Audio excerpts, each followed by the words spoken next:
What's up, y'all? I'm on the tail end of a master key system that I just had to kind of quickly create within like a day and a half with like 35 total change keys. And I wanted to kind of talk about a topic that I really hadn't really talked about, and then the reason why the locksmiths always have a bunch of factory cut keys. Like I now have 60, 70, 80 something odd keys right here, and you're like, wait, why are you making different keys? Why don't you just use those for the master key system? So that's what we're here to talk about. Tail end, 9 left of a bunch. So yeah, why do you cut extra keys? Reason being is because master key systems are built on the numbering systems for locks with max and everything factored in. I'm not really going to get into the master keying in this video because that requires whiteboard. I don't really have a whole lot of time to go fully into that, but basically you can have a master and you can have sub-masters and then you have individual keys. In this case, I had to cut 29 change key, well, 32-ish, 33 total change keys. And you might be saying, well, why can't you just use the 2 that come with the lock and save you a lot of time? That's because the master key system is built on the numbering system for the locks. If you try to go by this, the problem you're going to have is without just cutting a 99999 master key, which you should never do, is you have the possibility, number one, it's just erratic.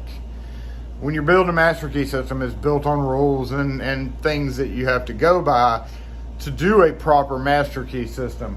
When you just take random numbers like 544776, 245872, 528476, and you try to come up with a master key number, the problem you're going to run into is you're going to have a lot of 1 interchanges in there. When I mean 1 interchanges in almost all master key systems besides Quickset, which you really should try to avoid it in Quickset too, but you technically can. You run the problem of having a master key with the number 5 and a change key with the number 4, say in the 1 slot. And that's going to put a 1 wafer, which you should never be using because that 1 wafer is so thin that it gets jammed in the plug.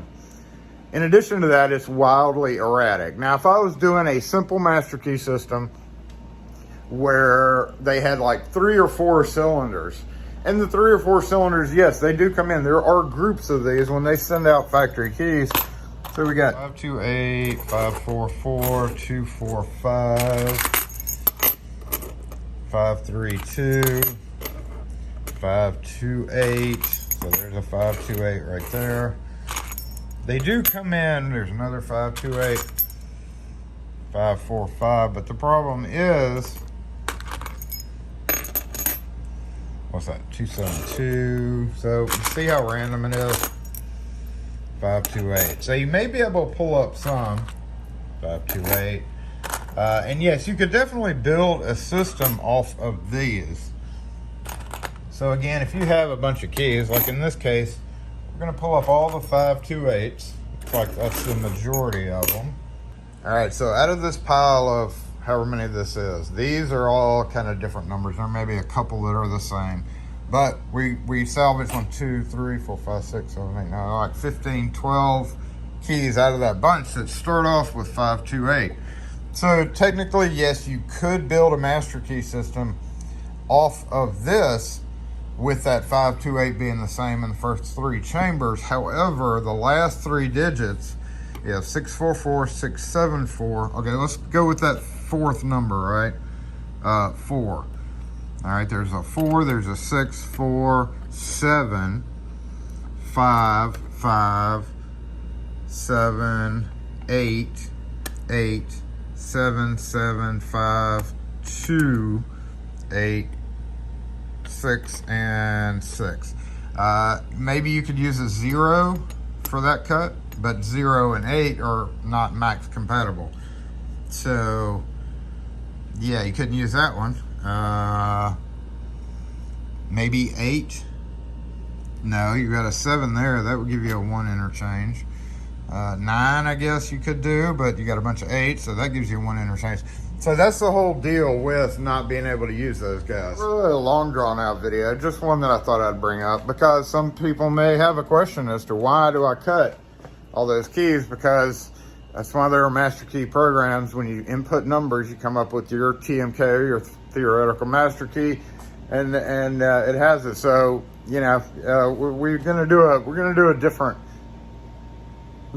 master key in video soon. I've kind of worked on it before, and I just haven't had time to do it lately. But that is the answer to the age-old question, I guess. And it's not really in the lock world. A lot of locksmiths understand that, but people that don't understand that is the contractors or the door companies that bring in a bunch of locks and are like, here, just key all these to that. Yeah, just use the key. It's the worst thing.